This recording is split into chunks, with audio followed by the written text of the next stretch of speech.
I'm gonna go from my first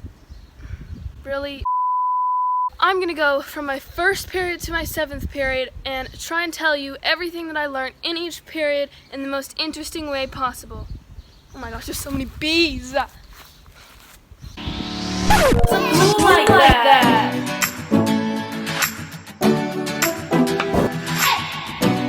Hey, Digger! Disgusting. This is DJ.Do.Daddy. What's up, guys? It's DJ.Do.Daddy and welcome to today's video. In today's video, I'm going to be going over everything that I learned as a sophomore in high school. Just a quick disclaimer, I loved all my teachers and I really enjoyed this school year. I learned a super lot of stuff, but when it's summer and stuff, you forget about most things. So I'm trying to review what I did learn and make it fun for you guys as well, and that's what this video is about. So have a fun time and get into it. In case you're wondering, I have fed my chickens. You can see they're well fed. According to my test, I don't think that you can hear the manure truck in the background just like plowing out there. Testing. So I'm sorry if you can. What's that? My first period was Italian? Nope. Italian first period. Well, let's just begin. Ah, there's a flippy! It's just a stink bug. It just flew on my hand and I got really freaked out. It's the devil. Why is it still on there? Get off. It just flew away, I think. We're safe? We're safe. Okay. So as I was saying, meine Mutter spricht Deutsch und ich spreche Deutsch in Colorado Springs in die Schule. Ja, ich lerne Deutsch vor ein Jahr. Und ich will spreche Deutsch next year. Probably said everything wrong in those sentences. At my old school, I spoke German for school, and I took 1 year of that class. Then I moved here, they don't have German, they only have it online. So I was like, I'll take Italian because we're here in Italy. I will not be taking Italian next year. I'm going to be doing German online. That's all for Italian. Woo! Got that off my chest. I'm in my mum's car. Vroom, vroom. Out the car. Aww. Vroom, vroom. Here comes Honors English 10, second period. Yay! Everyone give a round of applause. I'm not sure this is gonna work. Oh gosh. Out the car. Honors English may not sound fun, but I actually really enjoy English, and so I had a pretty chill time in Honors English 10. I'm going to be taking AP Lang next year and everything. I learned that Charles Dickens is way harder to read than Shakespeare. In freshman year, we read A Tale of Two Cities. Would not recommend. I don't really remember one single word in that book, except for like the first sentence is like, it's apparently famous. I don't really remember it. But anyways, so if you're gonna go for one of those like classical people, just read Shakespeare. Next, I learned that if you read a book for the second time, you'll learn like a lot more, but it'll be 10 times more boring when reading it. Last thing I learned is that I forget MLA format every single year. All right, all aboard. We're making our way to third period. That's the wrong way. Tie your hair back, girls and boys. Things are about to get messy. It's third period, Algebra 2. So, I'm not gonna bore you with the details, but here's what happened. So, in Colorado Springs, you go from Algebra 1 to Algebra 2. Makes sense, right? Apparently not for Do.Dia. In Do.Dia, you go from Algebra 1 to Geometry to Algebra 2. In Colorado Springs, you're allowed to like take a class over the summer and then you can get tested on it, and then that means that you don't have to take that class over the school year. So that's what I was doing with Algebra 2. I was taking it over the summer. Then I get to Italy, right? And they're like, there's a class in between them. You can't move up 2 classes because you didn't study geometry and Algebra 2. All this Algebra 2 stuff was fresh in my mind. I decided to take Algebra 2 and geometry both in the same year. I learned that if you take a class over the summer and then you take it again in the school year, it makes your school year way easier in that class at least. I also learned that if I was gonna be a teacher in Killington, Vermont, with a monthly salary of $4,500, then my life would honestly be pretty sweet. I could buy a house for $219,000. I gotta check my calculations, I'll be right back. That would give me a monthly payment of $1,176, leaving me enough to buy a Toyota RAV4 so that I can go to my elementary school, which is Killington Elementary School. Finally, if you're interested in my house, here's my house. It's so beautiful. I mean, it's not my house. But it could be. Actually, no, it couldn't. It's sold. Oh my gosh. The departure. Oh gosh. My hand is biology. This is me. It's 4th period bio. What can I say? Wow, I am radiating light. Okay, we gotta fix this. First day of school. This is what we learn. Our body is a system. I'm like, oh yeah, our body's a system. Let's get it, boy. I learned basically nothing more. Homeostasis is a word that comes to mind, ding ding. Here's Biology 101 with Grace. Your body must maintain homeostasis, or conditions that are like good to live in. When it goes out of homeostasis, the system does things to bring it back to homeostasis. I don't got much more to say, but I did make this. It's a DNA model. It's beautiful. This is, it's literally falling apart in my hands right now. But this is the backbone. And then here you've got your bases. On the sides you have the sugar and phosphate groups. And then in these little sections here, which I honestly forgot what they're called, there are bases, like I said, guanine, thymine, cytosine, and another one that I forgot, are each represented by a color. Bio. Get it? Bye. Yo. Okay, that wasn't funny. 5th period. Car. I should move up a step. Okay. First semester, I took sports. It was something like that. It's basically just PE. Real sports are dangerous. So, variations of sports are PE teachers' best friends. For example, volley tennis. Fun, right? Yeah.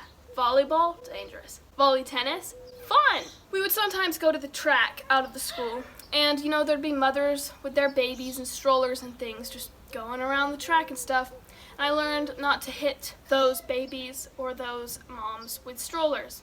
I also learned not to hit the Lamborghini in the parking lot.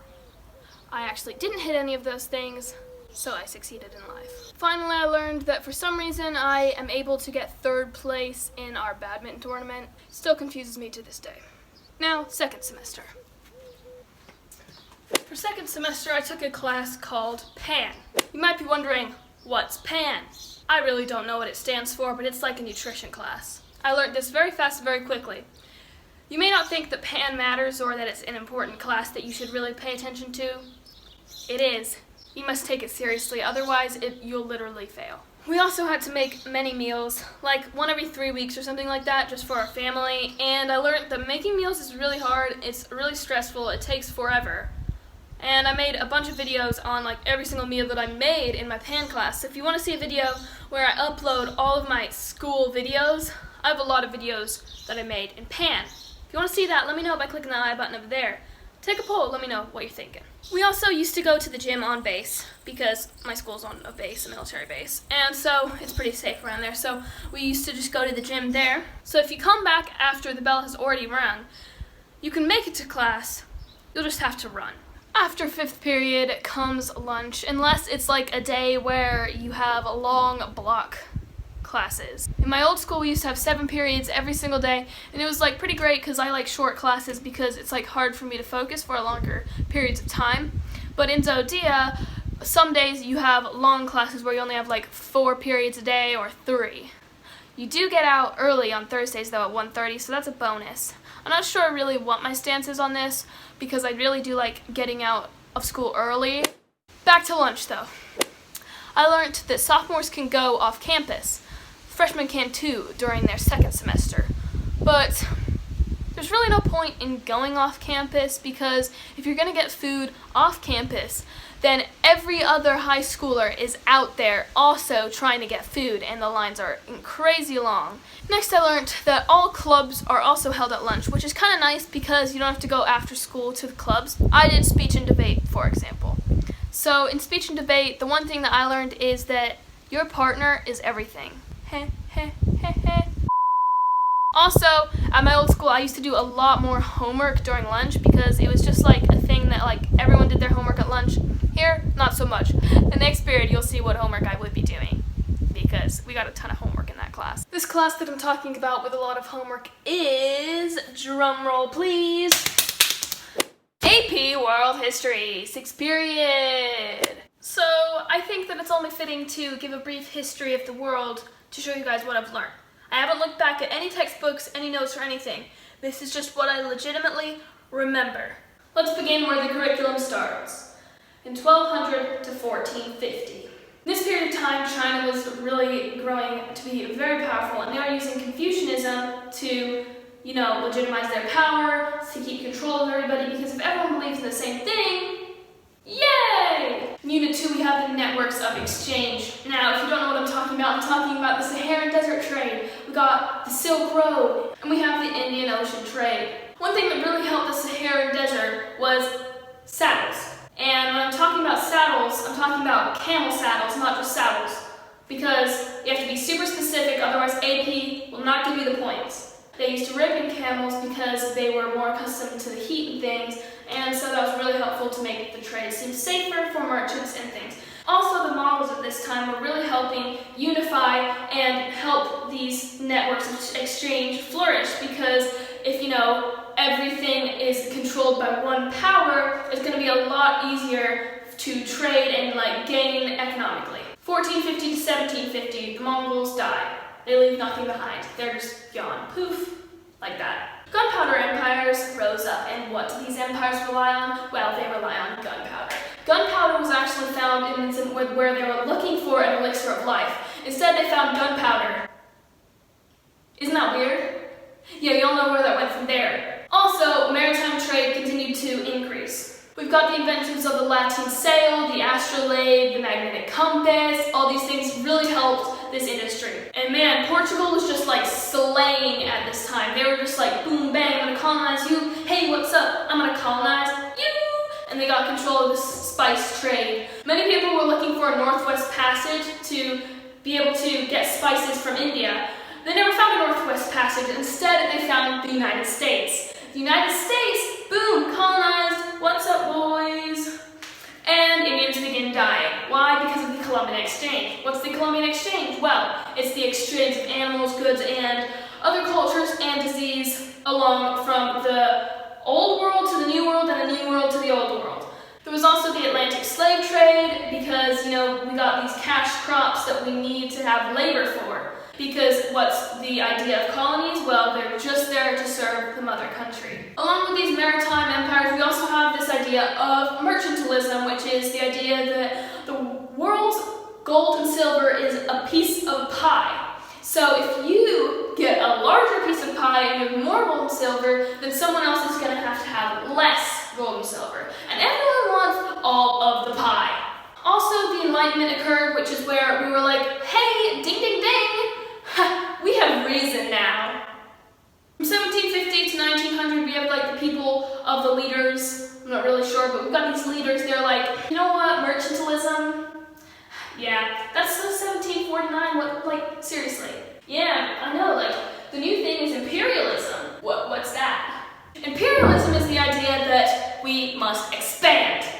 There's this whole giant continent called Africa, and we want Africa now. This is called the Scramble for Africa. This guy named Otto von Bismarck held the Berlin Conference, and they were like, hey, let's just split up Africa like it's pie. Isn't that like mercantilism, the pie thing? We're over that now. We're imperializing. In this time period, the Industrial Revolution also begins, which means that there's factories. People are moving to urban areas, and they are growing up there, but it's really hard for them to work in these factories because the conditions are not so great. They're not being paid lots of money. People are migrating to other countries. Then the people who were originally in the country are like, hey, I'm so angry because all these immigrants are taking my job because they're willing to work for less. Then we have 1900s now. And I'm not really super aware of the details of these things, but we have World War I, the war that will end all wars. Then we have World War II. The supposedly real war that will end all wars, hopefully. And finally, the Cold War, which was a thing that happened. And how's this full circle? Now we're worried about China. China, China, China, China, China, China. Finally, I learned that you should never go for the complexity point on a DBQ. It's just not worth it. And I learned that, sadly, a DBQ can just not be written in only 45 minutes. And yes, that was the AP exam this year, to write a DBQ in 45 minutes. Nailed it! This is my other math class that I had to take that didn't exist in Colorado, but it exists here. It's geometry, 7th period, last period of the day. This whole period for me was like a flashback to 8th grade. You know, so cateau, am I right? A squared plus B squared equals C squared. Woo woo, let's party. I just wanted to keep it like 8th grade. Goodbye. But geometry was like, heck nah, we're here too. Now you didn't think that all I learned as a sophomore was from school, did you? Obviously it's not. Tennis existed, and I decided to try out for the team. I miraculously made it on the team, and I learned that tennis can get super competitive. In my old school, I was just on the C team, and it was kind of like, you know, intramural kind of a thing. In our Rome trip, I learned that the Pantheon actually has no ceiling. What happens when it rains? I have no idea. On my Sigonella trip, I learned that when we go up in airplanes, this messed up water bottle that I had decides to squirt everywhere, including on my seat, on my face, everywhere. I also learned that there's this volcano in Sigonella. I'm not really sure what the name of this volcano is, but apparently I think it's like really famous or something. I'm not really sure. I also learned that I have rocks in myself now. This was from an incident that happened when I just literally slipped and charred my knee. This is the scar. I'm not sure if you can see it, but it's like right here, and you can see this little bump right here. I'm gonna come closer. You can see this little bump right here. I'm not sure if you actually can, but I swear, this bump right here, that's a rock. So if you're unaware, this year we moved to Italy, and so here's what I learned about Italy. I learned that the Ederly days were the days. Like 10 out of 10 would recommend stay at the Ederly. I learned that the people here really like cats a lot, and I'm 10 out of 10 okay with that. I also learned that I can somehow get away with feeding my neighbor's cats and my other neighbor's chickens. Living in a different country is actually pretty interesting, and it's very different because you can't really understand anybody around you. That's also kind of good because nobody can understand you, so you can say whatever the heck you want and nobody will stare at you. The food here is mega delicioso. Finally, I learned that the coronavirus is actually a serious thing that we should all kind of worry about a little bit. Now's the time that we talk about myself. Yay, I've been waiting for this moment. Mosquitoes still love me. Mosquitoes are crazy here, and I guess that's reassuring that somebody loves me. But a mosquito literally just bit me right here. I'm not sure if you're gonna be able to see it, but literally, I swear, I just saw a mosquito bite me right there. I have mosquito bites everywhere. It's like I'm wounded all the time. Secondly, I will never stop drinking fizzy water. Fizzy water is just the best. If you don't like fizzy water, or whatever you want to call it, club soda, you are insane. It is the best. It is absolutely amazing.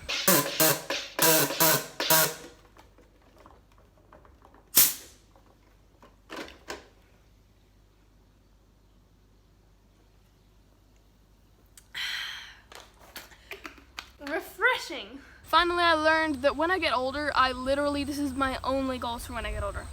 I have no idea what I want to be when I grow older. Like, I have no idea what job. I don't know where I'm going to go to college. I have no idea what I'm going to do as my master's degree in college. I literally have no idea of the future, except I know that I want to have a car. Well, obviously I want to have a car, but I want to have a bumper sticker that says, "Why was 7 afraid of 8?" And then on my license plate, I want to have a custom license plate that says, "'Cause 7, 8, 9. Isn't that genius? It's hilarious. Like, anyone who's behind me is just going to be like, am I right? I mean, I know it's like literally the lamest joke ever, and everyone's heard of it like 30,000 times, but still. I also want to have 2 cats, one named Marco and one named Polo, so that I can just yell outside of my backyard, like right next to my neighbors, and be like, "Marco! Polo!" You know? Thank you guys so much for watching today's video. If you enjoyed, be sure to give it a thumbs up and also subscribe to my channel. I do try to upload a new video every single weekend, and I really hope that you enjoyed this video. Maybe you learned something yourself, or maybe you were like, how was that all that you learned? Well, either way, I hope you enjoyed, and I'll see you guys next week with another video. For the outro, let me examine my body's mosquito bites. Okay, we've got 1 right there, boys and girls. 2, 3. I'm not gonna count these, they were old ones. 4, 5, 6, 7, 8, 9, 10, 11, 12, 13, 14, 15, 16, and so I guess I have 16 mosquito bites. There you go.